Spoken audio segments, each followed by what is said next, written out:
Posso prescrever anticoncepcional para adolescente desacompanhado do responsável legal? Eita, vamos começar com uma polêmica, né, Jader?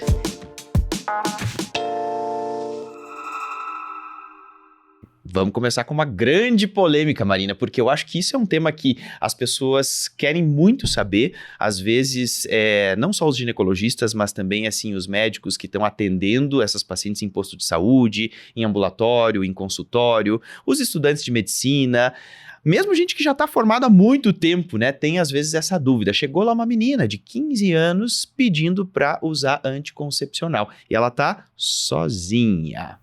Eita, e a gente tem aquele medo, né, na verdade, da prática, né? Porque às vezes a gente lê a teoria, a parte legal da medicina. Agora, abordar sexualidade é uma coisa um pouco complicada, principalmente quando o médico não é ginecologista, igual você falou, né? Então você tá lá na porta, chega uma adolescente e fala, eu preciso de uma pílula. Aí a gente começa a colocar alguns valores, alguns medos e como conversar sobre sexo. Conversar sobre sexo sempre dá um pouquinho de tensão. Conversar sobre sexualidade. E quando chega uma menina muito jovem, a gente fala, Cacilda, e aí? Preciso ter a mãe ali do lado? Preciso avisar? Devo, por lei, informar? E se ela aparecer no dia seguinte, perguntar para minha secretária, eu tenho o direito de saber o que o doutor X falou com a minha filha? A gente fica com um pouco de receio, né, Jader? Você já passou por isso na sua clínica? Como que funciona? Muito, Mar. É o nosso dia a dia, na verdade, né? A gente acaba atendendo muito. Então, assim, chega a adolescente, ela tá desacompanhada, ela tem 15 anos, e aí ela diz assim, eu quero tomar anticoncepcional, porque eu comecei a ter relação sexual e sozinha, né? E aí a gente pensa, puxa vida, é uma menina tão jovem, será que aqui eu posso prescrever ou não?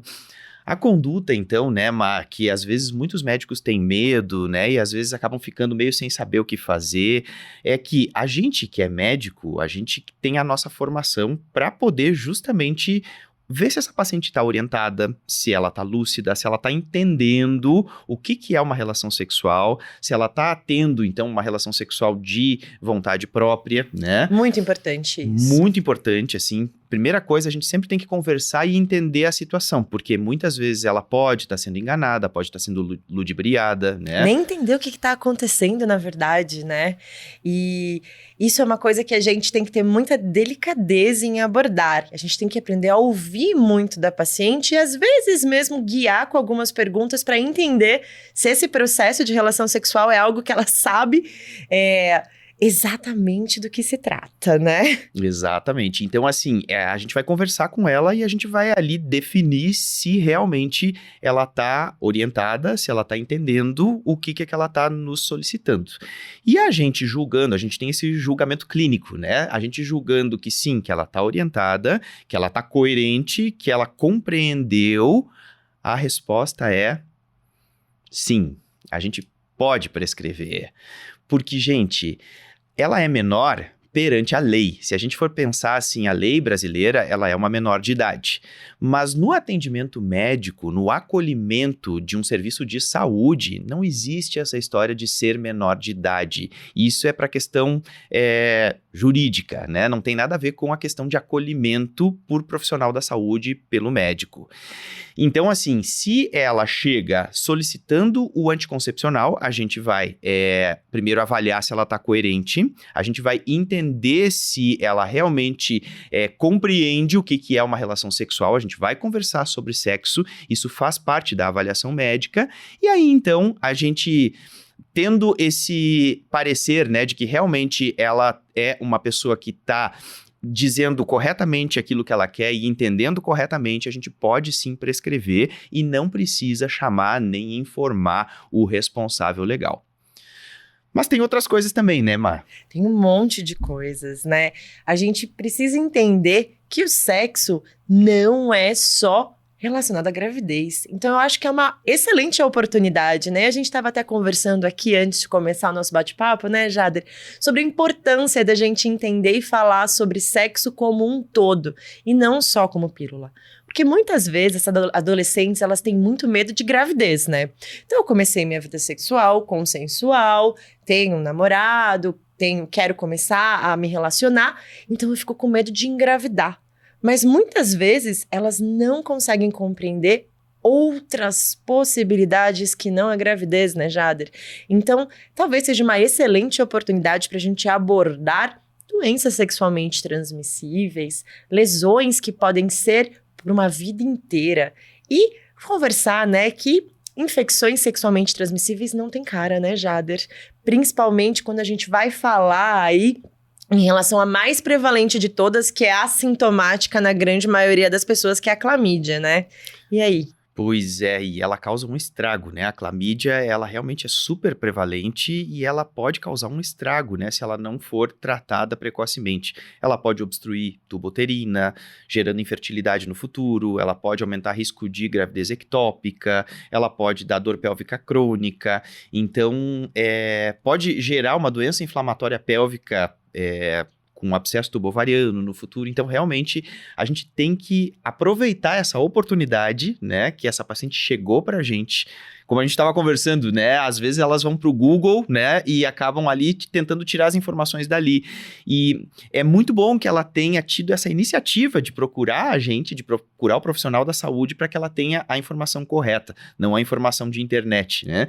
Então, aí é o momento da gente, além de prescrever o anticoncepcional que ela deseja, obviamente se ela não tiver contraindicação, né, e falar muito sobre a prevenção, sobre o uso do preservativo, falar muito sobre as infecções sexualmente transmissíveis, abordar todas elas, explicar sobre a importância do uso do preservativo. É o momento que a gente tem realmente para dar a orientação médica correta sobre o uso do preservativo.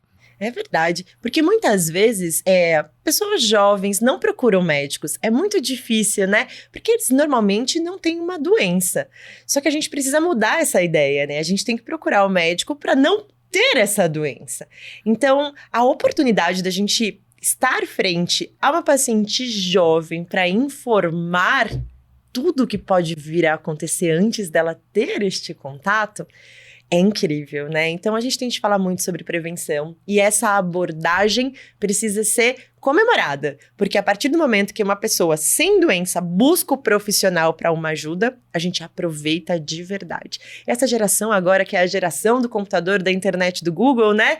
E tanta coisa boa tem na internet, mas também tanta coisa que às vezes pode gerar problemas futuros. Então a gente tem que aproveitar e ficar feliz que ela tá ali na frente e não ter vergonha de conversar sobre sexo, né, Jader? Independente da idade. Porque se ela tá te procurando para isso, independente se você acha que é certo, que é errado, que é legal ou que não é porque ela vai fazer ou já está fazendo. Então a gente tem que aproveitar para poder protegê-la dos riscos ao longo da sua vida. Não é verdade? Exatamente. Muito bem. E sabe uma outra coisa legal que eu tô pensando aqui agora que a gente pode orientar, a depender da idade dessa adolescente, é reforçar também vacinação, né, Jader? Falar do HPV, que também é outra doença muitas vezes assintomática, e se ela vai começar a ter vida sexual, ela tem totais condições de fazer essa prevenção no posto de saúde, tomando a vacina, né? E muitas vezes essa paciente não tomou essa vacina dentro da rotina. Então, se ela vai começar a ter vida sexual, a gente pode abordar não só a anticoncepção, que não necessariamente se dá com pílula anticoncepcional, né, Jader? Como doenças sexualmente transmissíveis e a proteção, principalmente com os métodos de barreira, e talvez um pouquinho de vacinação. Olha quanta coisa a gente pode aproveitar nessa primeira abordagem, né? Com certeza, e assim, a gente sabe que a vacina do HPV, quanto mais cedo a paciente fizer, antes dela iniciar a vida sexual, melhor vai ser a cobertura, né? Então, o Ministério da Saúde disponibiliza dos 9 aos 14 anos a vacina tetravalente. Sim. 2 doses, né, para as pacientes de baixo risco, então a gente tem aí realmente uma super cobertura aí para 4 tipos de HPV, 2 oncogênicos e 2 não oncogênicos, e eu acho que realmente é o momento que a gente tem também para a gente reforçar isso. Sim, e até ela procurar o profissional sozinha, mostra que ela quer conversar e ela quer ter liberdade, ela quer confiar em você. Então a gente tem que aproveitar realmente isso, ouvir sem julgamento e ajudar da melhor maneira possível. Essa é a minha opinião.